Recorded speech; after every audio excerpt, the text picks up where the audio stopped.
Morning, everyone. I'm here to continue the push for you as shareholders to direct the airport company to act as a good neighbour. I've read the legal opinion attached to the agenda paper. I think the legal opinion makes a bit of a mountain out of a molehill. I think the risk that anyone has deep enough pockets to undertake a very expensive judicial review with a low chance of success, it's very remote and only likely to occur in a situation where NAL has committed an egregious breach of a good neighbour provision. Regardless, I don't think it's unreasonable that behaviour by NAL should be subject to a legal review, just as NCC and TDC behaviour is. Things changed when NAL became funded against a ratepayer guarantee rather than through commercial borrowings. I don't think it's unreasonable that an entity funded entirely by public funds should have this level of accountability. So I'm saying that things have changed and, there shouldn't be any fear about a legal review. That's one process that keeps things straight. It does seem rather silly that we're having a debate about a good neighbour clause, as this is normally what most corporate bodies, in my experience, do as a matter of course. Most corporates fully understand the need to be a good corporate citizen and to act in accordance with some sort of social licence. I want to acknowledge that NAL appears to be making efforts to build bridges with the community, although so far the olive branches haven't translated to meaningful actions. I've come to the conclusion that you, as shareholders, must be more decisive about how you want to see NAL behave within the community and be clear about what you want from NAL. I've heard staff say that a good neighbour clause in a SOE or a SOI is a nebulous statement and doesn't have any real meaning. I disagree. The SOI is full of nebulous statements, such as NAL will use best endeavours to maximise the annual dividend payout to the shareholder, or NAL is committed to reducing its impact on the environment, including its contribution to climate change. So there's a lot of nebulous statements throughout the SOE and SOI, but everyone knows what they mean and what the intent is. I think we all know what is meant by being a good neighbour. It's the opposite of being a bad neighbour. NAL has been a bad neighbour on multiple occasions. And for example, a more recent bad neighbour event occurred on 4th of January at 4:45 a.m. when a private jet took off from Nelson Airport at a time when we had 2,000 campers staying with us on holiday. Where else in the world would this be acceptable? I doubt that anyone in this room would think it's proper that visitors to this region seeking to have a relaxing holiday get woken at 4:45 a.m. by the roar of a jet engine from a corporate jet that is on a non-emergency flight.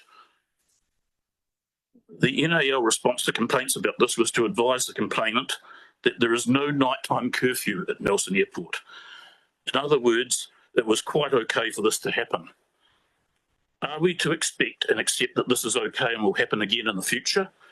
That seems to be the case. The airport seems to be tone deaf when it comes to understanding its effect on the local community.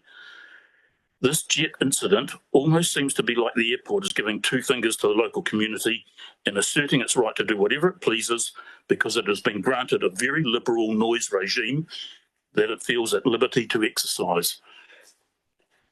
Just because there is no night curfew doesn't mean that they should happen. Flights should happen. NCC has a resource consent to discharge untreated raw sewage into Tasman Bay, but that doesn't make it acceptable. In the same way, noise pollution at inappropriate times is unacceptable also. There are other reasons why shareholders should require a good neighbour clause in the airport SOI. Under Section 167 of the Resource Management Act, a requiring authority, like NAL, is required to give proper regard to the interests of those affected and to the environment.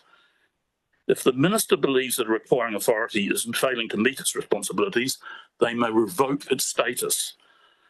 Similarly, Section 59 of the Local Government Act outlines the objectives for council-controlled organisations, including the responsibility to exhibit a sense of social and environmental responsibility by having regard to the interests of the community in which it operates. The Good Neighbour Clause is merely reflecting what NAL is already required to do as a requiring authority and as a CCTO. The Good Neighbour Clause is a means whereby you, as shareholders, can assure yourselves that you're exercising proper governance oversight by drawing attention to the legislative framework that MAL operates under and requiring compliance with that framework. There is a further reason why you should require MAL to act as a good neighbour. If they don't, who hears about it? You do. Do you really want to have the role of being the airport's complaint manager? In that regard, I note that shareholder intervention was needed recently for another event not so long ago when an Air New Zealand flight was diverted to Nelson late at night. Passengers were left stranded at the terminal with no accommodation available. Airport staff then attempted to usher them out of the building at closing time.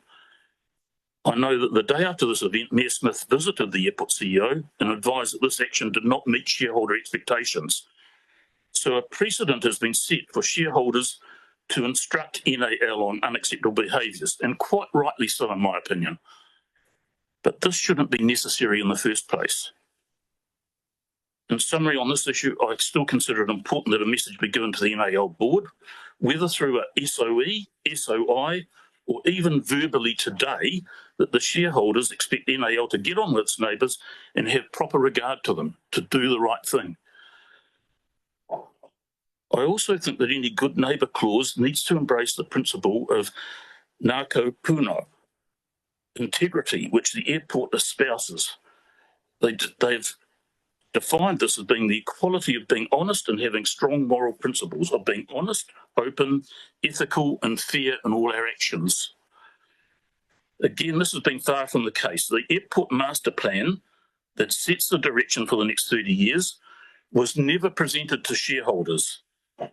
It's extraordinary that a plan that can have such wide impacts never reached the shareholders. Councillors were never given the opportunity to question the impact of the plan on the community. One of the objectives of the plan was stated to be provides the airport's neighbours and the wider community with information on how Nelson Airport may change in the future. Well, the master plan that was made publicly available had several notable omissions, especially in regards to the development of the southern end, involving multiple hangars up to 20 metres high. Project J, as this development is codenamed, has been put through a non-notified consent process and has escaped any public review. The bridging of Jenkins Creek for access to a new car park on the eastern bank was also missing from the master plan. And somebody might want to ask today what Project J is all about. We don't know whether J means J for jet. Be interesting to know. We see the need for far more openness, transparency and community engagement from NAL before trust and respect can be restored. I hope that today this meeting can, in whatever way, stress that shareholders expect NAL to act as a good neighbour. Thank you.